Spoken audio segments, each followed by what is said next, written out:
Assalamualaikum warahmatullahi wabarakatuh. Alhamdulillahirrabbilalamin. Asyhadu an la ilaha illallah wa asyhadu anna Muhammadar Rasulullah sallallahu alaihi wasallam. Untuk para jamaah yang dimuliakan oleh Allah Subhanahu wa taala,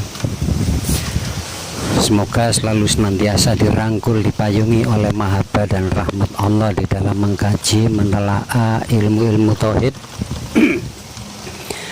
Dan semoga ilmu-ilmu itu bisa menjadikan cahaya nurun ala nur di dalam setiap kehidupan, di dalam setiap sisi menyikapi tentang eksistensi pikiran, di dalam setiap perilaku tindakan kita di dalam kehidupan ini, baik dengan Allah, dengan hablum minanasnya, dan lebih-lebih kepada diri kita sendiri. Alangkah indah kalau kita lebih banyak mengerti, lebih banyak tahu, lebih banyak mengenal, lebih banyak memahami tentang siapa diri kita.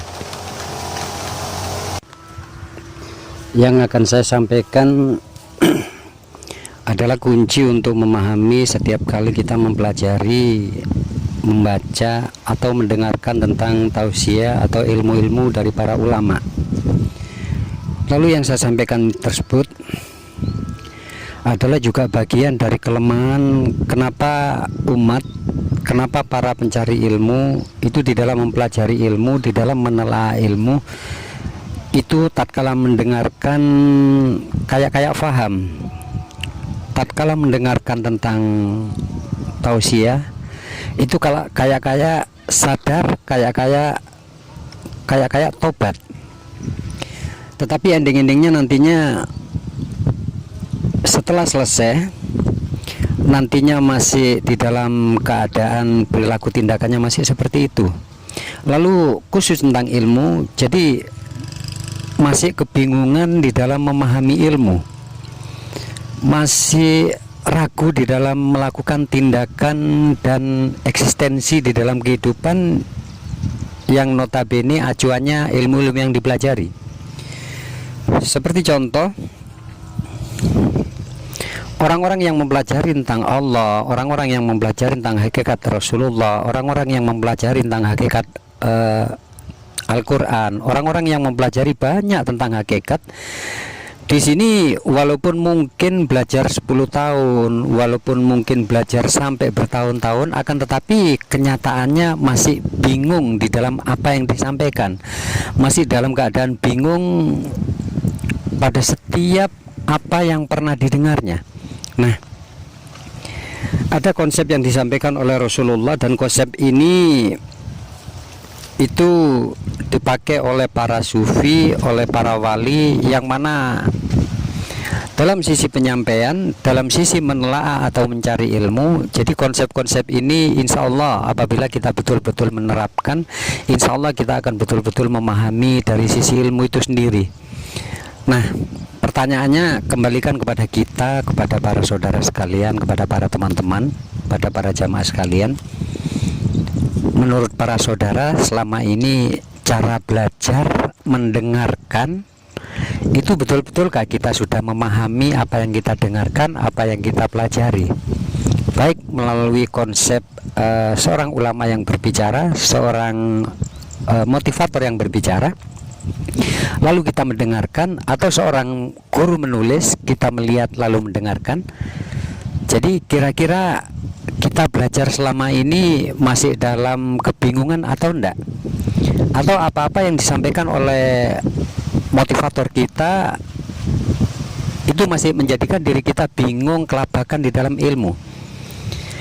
Nah, konsep-konsep ini nanti insya Allah kalau para teman-teman nanti menerapkan di dalam memahami ilmu, di dalam menelaah tentang ilmu-ilmu, insya Allah nanti para teman-teman akan mudah untuk mempelajari tentang ilmu tauhid. Jadi konsep yang pertama kali untuk apabila kita mendengarkan mungkin di YouTube, mendengarkan pengajian, atau mungkin kita mengikuti pengajian secara formal. Jadi konsep yang pertama kali adalah konsepnya kita diam. Jadi diam di sini kita memiliki arti yang sangat luas, yakni diamnya pikiran kita untuk tidak memikirkan hal-hal lain selain yang kita dengar. Jadi artinya di sini masuk kategori ilmu khusyuk. Kalau nanti dari sisi elemen keempat, yakni mengembangkan ilmu, ini termasuk ilmu khusyuk. Jadi khusyuk atau fokus mendengarkan tentang apa? Tentang yang dibahas. Bahasa diam di sini ini memiliki arti yang sangat luas, yakni diamnya termasuk mata. Mata itu fokus ke apa? Ke mungkin motivator yang berbicara. Lalu telinga fokus mendengarkan. Lalu gerakan-gerakan bahasa tubuh. Gerakan-gerakan bahasa tubuh juga mempengaruhi tentang bagaimana seorang salik itu memahami ilmu atau enggak. Jadi terlalu banyak gerak tubuh kita atau bahasa-bahasa tubuh kita yang sifatnya mengalihkan dari fokus, di sini nantinya akan bagaimana? Nantinya akan mengurangi tentang intensitas ilmu yang kita terima. Nah, itu diam. Silakan untuk para teman-teman, para sahabat, tentang diamnya tatkala kita mendengarkan, yakni bagaimana diamnya pikiran untuk tidak memikirkan yang lain-lain, hanya memikirkan ilmu yang disampaikan.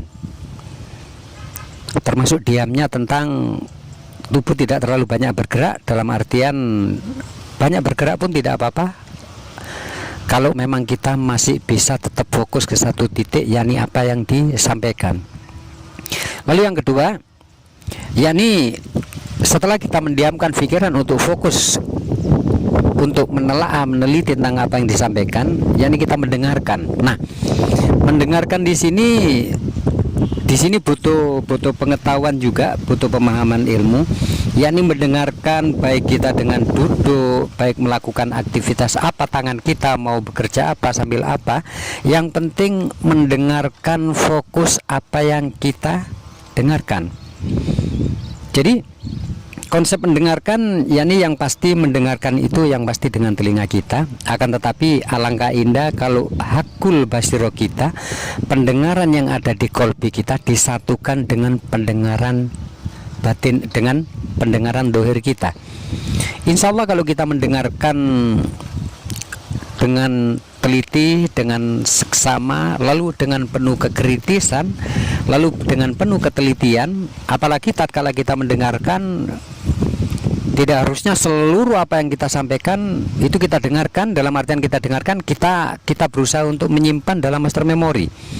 Akan tetapi tatkala kita mendengarkan tentang apa yang kita dengar, pilih tentang kesimpulan-kesimpulan yang pokok, pilih tentang titik tekan dari analogi yang disampaikan oleh para pembicara. Jadi jangan semuanya itu kita dengarkan secara langsung, akan tetapi tatkala kita mendengarkan, diamnya tadi membantu tatkala mendengarkan sambil bagaimana, yakni sambil menelaah tentang kesimpulan, titik tekannya, intinya dari penyampaian itu apa. Lalu kita tuliskan di dalam kertas, kita HVS. Jadi di dalam HVS atau dalam buku kita tuliskan tentang kesimpulan-kesimpulan itu. Insya Allah kalau kita kesimpulan sudah kita tuliskan, seluruh apa yang kita dengarkan itu insya Allah dengan kesimpulan yang kita tulis, kita akan bisa menerjemahkan, kita akan bisa menjelaskan dari apa yang kita dengar. Nah, untuk selanjutnya, setelah diamnya pikiran, fokusnya pikiran dengan mendengarkan, lalu selanjutnya saya selalu menyampaikan di dalam setiap berbagi ilmu, jangan mudah percaya apa yang disampaikan oleh siapapun. Artinya, jangan mudah percaya yang di sini, diteliti, lalu ditelaah dulu. Tentang apa? Tentang kebenaran-kebenarannya. Yang pasti kebenarannya, di samping kita tuh memikirkan secara rasio dan logika, jangan pernah dilupakan tentang dasar-dasar Al-Quran dan hadisnya.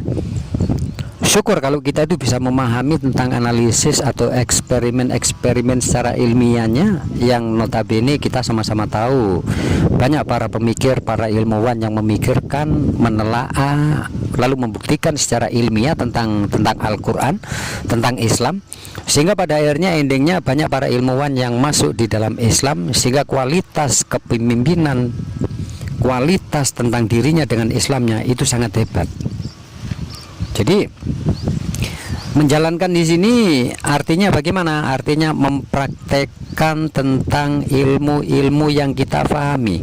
Seperti contoh, Allah menciptakan tubuh badan jasad ini dengan seluruh sel-sel saraf yang ada di dalamnya, dengan seluruh organ-organ yang maha rumit, dengan seluruh rancangan yang seperti ini. Saya bisa berbicara seperti ini, berbagi ilmu kepada para teman-teman, para sahabat sekalian. Pun ini kalau kita kembalikan kepada af'al Allah, Allah setelah merancang tubuh saya, setelah merancang menciptakan diri saya dengan seluruh organ, kecanggihan organ di dalamnya, lalu Allah membuktikan bagaimana? Membuktikan menjalankan manusia, lalu membuktikan af'alnya, yakni Allah menggerakkan setiap manusia itu untuk apa? Untuk bereksistensi di dalam kehidupan ini. Ini nyata. Allah berarti menjalankan, menggerakkan, berwujud af'al kepada setiap manusia. Jadi percuma kalau kita itu mempelajari ilmu setinggi-tingginya, kita mempelajari ilmu menelaah sampai berkelana kemana-mana, sampai mencari acuan atau acuan ilmu melalui membaca buku-buku atau apapun. Kalau kita tidak menerapkan di dalam hidup, ironi kita, eman kita sudah meluangkan waktu, meluangkan tenaga, belum lagi tentang materi dan finansial, rugi kalau kita bisa. Makanya tatkala kita mendengarkan mungkin seorang saleh, seorang mursyid berbicara tentang khusyuk, dibuktikan ilmu khusyuk itu setelah kita itu mendengarkan lalu kita menjalankan. Bagaimana menjalankannya? Kita praktekkan tentang ilmu khusyuk. Bisakah kita itu tetap fokus khusyuk? Kalau dari sisi pemahaman tentang sholat sendiri, yang pasti khusyuk dalam sholat. Apabila implementasi sholat dikembangkan secara luas, itu kita mengembangkan daripada sholat itu sendiri, yakni seluruh gerak hidup kita itu adalah wujud sholat kita. Artinya kita dituntut untuk selalu senantiasa berbuat baik oleh Allah. Makanya kalau kita mempraktekkan, tatkala kita berpikir, kita tetap di dalam satu pemikiran, fokus di dalam satu pemikiran apa yang kita pikirkan. Termasuk kita bertindak, kita bekerja, atau apapun. Secara multi, insya Allah para teman-teman bisa mengembangkan. Nah itu daripada menjalankan artinya mempraktekkan tentang ilmu-ilmunya. Seperti seorang salik setelah diijazahkan tentang pemahaman sholat daim, yakni sudahkah dipraktekkan tentang sholat daim itu sendiri, yakni ingat kepada Allah seperti keluar masuknya nafas yang tanpa berhenti. Cara ingatnya bagaimana? Pasti seorang salik yang sudah diijazahkan tentang ilmu tersebut. Lalu banyak ilmu-ilmu yang kita tahu, kita dengar, bahkan kita bisa menyingkap tentang rahasia ilmu-ilmu. Kalau kita bisa mempraktekkan, menjalankan di dalam sisi kehidupan, insya Allah kita akan menjadi orang-orang yang elastis, orang-orang yang enak, berkumpul dengan siapapun itu bisa, dan tidak pernah menjadi siapapun. Artinya tetap menjadi jati diri kita, tetap menjadi diri kita yang fitrah. Kita berkumpul siapapun, tetap kita itu sharing, kita teliti, kita tetap menelaah, siapa tahu ada pelajaran hidup di dalam setiap berkumpul dengan siapapun. Lalu yang terakhir, yang tak kalah pentingnya ini buat para teman-teman, setelah kita mendengarkan, setelah kita itu diam, dalam arti diamnya pikiran, lalu kita mendengarkan dengan fokus apa yang disampaikan, lalu menyimpulkan apa titik tekan daripada yang disampaikan, lalu kita menjalankan. Jadi bahasa diam, mendengarkan, menjalankan, ini kalau berwujud apa yang saya sampaikan aja, atau para teman-teman mungkin membaca, itu ya kayak hanya sekedar hal-hal yang remeh. Tatkala kita mungkin dulu masih di pendidikan akademis, atau kita itu mempelajari disiplin ilmu tertentu, mungkin kita tahu tentang bahasan-bahasan ini. Akan tetapi ironi, kalau sesuatu yang dianggapnya biasa lalu dibiasakan dan menjadi kebiasaan yang biasa, maka tidak akan memiliki kualitas, kehebatan orang-orang yang notabene mencari ilmu susah payah. Sementara waktu Rasulullah adalah hebat. Rasulullah tatkala diajarin oleh malaikat Jibril, diamnya Rasulullah, dia menelaah, meneliti, diamnya, dia fokus. Lalu Rasulullah mendengarkan dengan penuh ketelitian, Rasul lalu menjalankan, lalu Rasul mempraktekkan tentang ilmu-ilmu yang disampaikan oleh malaikat Jibril. Lalu selanjutnya yang terakhir, mengembangkan daripada setiap apa yang kita pahami. Ilmu ini yang pasti mungkin teman-teman ingat, qul law kanal bahru midadan li kalimati rabbi lanafidal bahru qabla an tanfada kalimatu rabbi walau ji'na bimisli madada. Jadi kata Allah, ilmuku itu tidak akan pernah habis, ilmuku tidak ada pernah tepian terminalnya, ilmuku tidak ada tepian pantainya, ilmuku tidak ada terminalnya. Terminal ilmu ini, pantai ilmu ini, batasan dimensi dari ilmu yang dipelajari itu batasannya adalah kematian manusia. Manusia akan sampai di dalam batasnya untuk mempelajari ilmu-ilmu Allah, merujuk dari ayat yang saya baca tadi. Itu kalau kita mati itu baru selesai kita itu belajar. Kalau nafas sudah dicabut oleh Allah itu selesai. Artinya Islam mengajarkan tentang keluasan-keluasan, Islam mengajarkan tentang kedalaman ilmu, Islam mengajarkan tentang ketinggian ilmu. Sampai Rasulullah Muhammad SAW itu mengajarkan, belajarlah ilmu walaupun ke negeri Cina, belajarlah ilmu sampai di liang lahat. Ini adalah bagaimana? Ini artinya jangan pernah bosan berhenti untuk belajar. Lalu dari tiga konsep sebelum keempat yang saya bahas, yang saya sampaikan untuk para teman-teman, andai kata mungkin mendengarkan YouTube, mendengarkan tausiah, atau mendengarkan hal-hal ilmu pengetahuan lain. Jadi teman-teman tatkala sambil mendengarkan, siapkan di situ pulpen, siapkan di situ buku.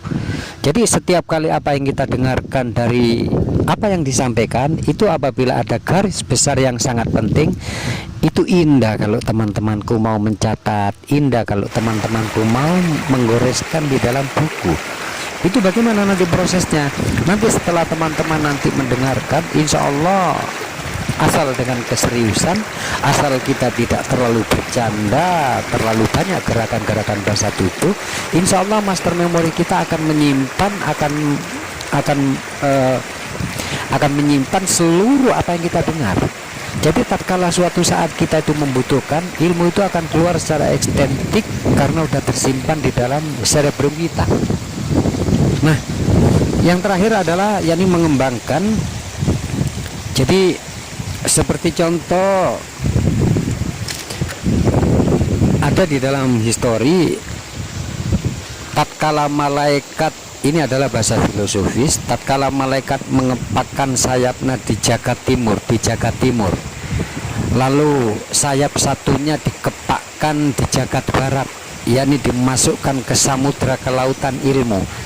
Setelah diangkat, setiap bulu-bulu sayap malaikat tersebut, setiap bulunya meneteskan dari air tersebut. Artinya air bagaimana? Setiap bulu-bulunya itu melahirkan ilmu, melahirkan pengetahuan-pengetahuan yang kita tidak tahu, yang tidak pernah kita nyana. Jadi mengembangkan secara luas bagaimana? Seperti contoh, saya mencontohkan cara mengembangkan ilmu secara luas. Contoh tentang ilmu wudhu. Ilmu wudhu salah satunya sebelum kita melakukan toharo, kita dianjurkan, disunahkan untuk berkumur. Nah, secara harfiahnya, secara medisnya, apabila kita berkumur, otomatis rongga-rongga gigi, rongga mulut, otomatis kalau kita sering berkumur, apalagi bersiwak, apalagi bergosok gigi, otomatis gigi bersih. Nah, cara mengembangkan daripada berkumur tersebut bagaimana? Yakni tatkala kita mau berbicara, itu alangkah indah kita berkumur dulu, kita pikir apa yang kita omongkan. Tatkala kita mungkin mau sharing ilmu dengan orang lain, dengan siapapun, Alangkah indah kalau kita berkumur dulu dari ilmu-ilmu sebelum kita sampaikan. Apa berkumur maksudnya? Berkumur adalah hakikatnya cara mengembangkan ilmunya bagaimana? yakni berpikir dulu sebelum berbicara, berpikir dulu sebelum memikirkan, berpikir dulu sebelum memutuskan tentang apa yang ada di dalam pikiran kita. Itu salah satu contohnya. Satu contoh yang lainnya, yakni tatkala kita berwudu, kita membasuh tangan. Jadi saya yakin untuk para teman-teman dari dua contoh, yakni bergumur dan membasuh tangan, nanti dikembangkan secara luas. Saya yakin teman-teman, walaupun yang difahami untuk sementara ini secara umum, saya yakin teman-teman akan paham. Seperti contoh membasuh tangan. Jadi membasuh tangan di sini artinya bagaimana? Kalau secara harfiahnya membasuh tangan yakni aturan wudu yang konsep-konsep dan aturannya sudah nas, menjadi rumus kepastian dari Rasulullah yang nggak bisa dirubah. Jadi ada perkecualian di situ kecuali yang tayamum. Nah, yang saya bicarakan di sini tentang mengembangkan ilmu secara luas. Membasuh tangan di sini memiliki artian bagaimana? Yakni sebelum kita berbuat, bertindak, alangkah indah kalau kita basuh tangan kita. Maksudnya bagaimana? Hati-hati kita sebelum bertindak, hati-hati tangan kita sebelum mengerjakan suatu, hati-hati dengan tangan kita. Artinya bagaimana? Mungkin dengan orang lain jangan main pukul, main tempeleng dengan siapapun. Lalu termasuk membasuh tangan adalah bagaimana? Yakni menetralisir tentang emosi kita, menetralisir, mendinginkan tentang amarah kita, lalu mendinginkan tentang emosi kita, mendinginkan atau meredakan tentang sifat gegabah kita. Jadi intinya aturan wudhu itu mengajarkan kepada setiap umat Islam aturan yang sangat jelas dan indah apabila kita mau melakukan. Akan tetapi kalau kita hanya toharo tatkala kita melakukan sholat yang dijaga, sementara waktu mengimplementasikan dalam kehidupan sehari-hari, tidak ada bukti dari wudhu itu sendiri, tidak dikembangkan secara luas, maka jangan pernah kita itu berharap setiap orang akan menghargai kita, setiap orang akan baik sama kita, setiap orang akan peduli sama kita. Karena apa? Karena sejatinya toharo wudhu adalah kepedulian kita di dalam hidup kita, kepedulian kita di dalam sesama, kepedulian kita termasuk takwa kepada Allah. Makanya kalau kita mau meluaskan ilmu secara luas, mengembangkan seluas-luasnya, insya Allah akan cantik jadinya. Seperti contoh bahasa mengembangkan nih. Jadi rumus pastinya yang namanya bintang-bintang di langit itu rumus pastinya seperti itu. Kalau kita melihat tatkala malam, lalu bintang di langit dalam keadaan cerah di atas, kita akan melihat langit dalam keadaan indah dengan taburan hiasan bintang-bintang. Nah, kembali kepada diri kita, apa sih kira-kira cara mengembangkan bintang di langit kalau kepada diri, kepada pikiran? yakni bintang-bintang di langit adalah perwujudan dari pikiran manusia, yakni disebut di situ star. Bagaimana dengan bintang-bintangnya manusia? Yakni apabila banyak manusia itu tentang pemahaman, banyak manusia itu tentang pengetahuan, banyak tentang pemikiran-pemikiran manusia, banyak ide-ide manusia, banyak tentang konsep-konsep tentang kecerdasan. Siapa sih yang tidak senang melihat orang-orang yang cerdas, sementara kecerdasannya dibalut dengan kebijakan, dengan latifatul kolbi dan latifatul ilmi? Siapa sih yang nggak senang melihat orang-orang yang cerdas, yang notabene orang-orang yang cerdas tersebut selalu senantiasa menunduk di hadapan Allah dan tidak peduli dengan manusia. Manusia itu mau menilai, mau menyanjung, mau memuji-muji, talasu dengan sebutan yang diberikan oleh manusia. Jadi intinya ide, pemikiran, kreasi-kreasi, lalu hal-hal tentang kecerdasan intelektual pikiran ini adalah wujud dari bintang-bintang kita. Kalau kita di dalam kehidupan ini kita memiliki bintang yang banyak dan bintang kita itu terang, insya Allah setiap siapapun yang menikmati tentang bintang kita, melihat kita, insya Allah akan senang, akan membuat keindahan di dalam hidup. Jadi Konsep pembelajaran yang disampaikan oleh para sufi, yakni pertama diamnya adalah fokus di dalam apa yang disampaikan, tidak terlalu banyak gerak tubuh atau tidak terlalu mengumbar tentang bahasa-bahasa tubuh. Lalu selanjutnya adalah kita itu mendengarkan dengan seksama, dengan teliti, dengan kekritisan. Lalu setelah kita mendengarkan, apabila ada nanti tentang apa yang di situ dijadikan kesimpulan dan sangat penting, itu dikonsepkan atau dituliskan. Selanjutnya adalah menjalankan atau mempraktekkan dari ilmu itu sendiri, lalu mengembangkan ilmu secara luas. Jangan sampai kita yang katanya umat Islam adalah agama yang paling sempurna, jangan sampai kita yang katanya manusia yang paling sempurna dari segala makhluk, kita hanya memiliki predikat tetapi tindakan perilaku kita hancur dari predikat itu sendiri. Kita katanya manusia yang sempurna, tapi ironi apabila mungkin kelakuan kita masih seperti binatang, kelakuan kita masih seperti jin setan iblis.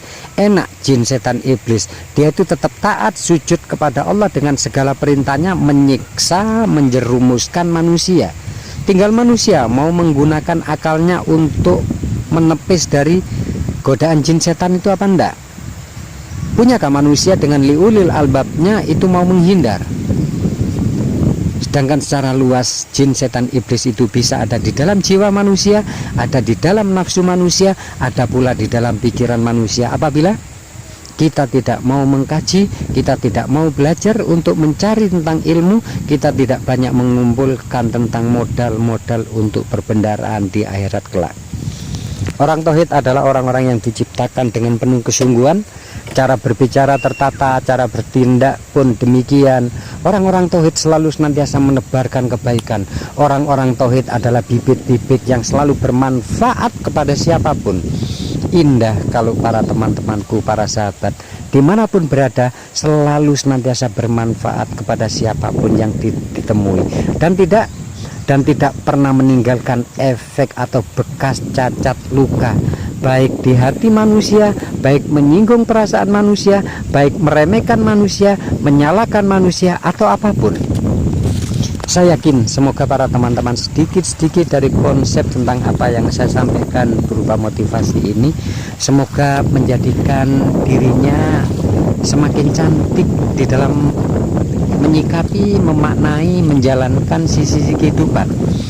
Semoga saudara-saudaraku yang selalu senantiasa saya sambung doa dari sini, semoga teman-temanku menjadi hamba Allah yang selalu senantiasa diliputi oleh hidayahnya Allah, inayahnya Allah, mahfirahnya Allah, petunjuknya Allah, daiman abadanya Allah, selalu diliputi oleh hidirnya Allah, selalu diliputi oleh rahmatnya Allah dan oleh abad.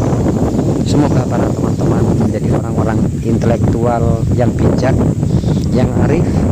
Biarkan casing tubuh kita mungkin orang tidak pernah melihat kita, biarkan casing kita tidak pernah dilihat oleh siapapun, tetapi hati nurani saudaraku, jiwa saudaraku, cara-cara berpikir saudaraku selalu diperhatikan oleh Allah Subhanahu wa Ta'ala, sang hakim, sang jaksa, sang penilai yang hebat, sang pemilik doktrin, sang pemilik apapun. Insya Allah kalau kita selalu senantiasa dilihat oleh Allah, pasti ayem pikiran kita, pasti damai pikiran kita. Semoga para teman-teman menjadi orang-orang yang amin, amin, amin. Saya akhiri, wabillahi taufik wal hidayah. Wassalamualaikum warahmatullahi wabarakatuh.